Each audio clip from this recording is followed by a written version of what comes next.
Here's a great way to kickstart your day. Javy coffee. So, being a lash artist, I often have to be ready to go and I need that kickstart in the morning.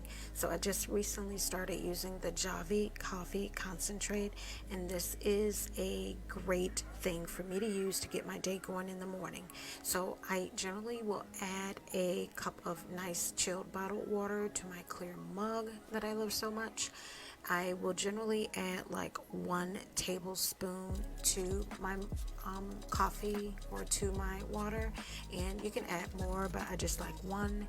And then it's easy peasy, just pour it right into the water, give it a stir, and you can add things like ice cubes to it. I generally add ice cubes, but some people, if you want to get real fancy, you can add whipped cream to it, but I just add ice cubes to it.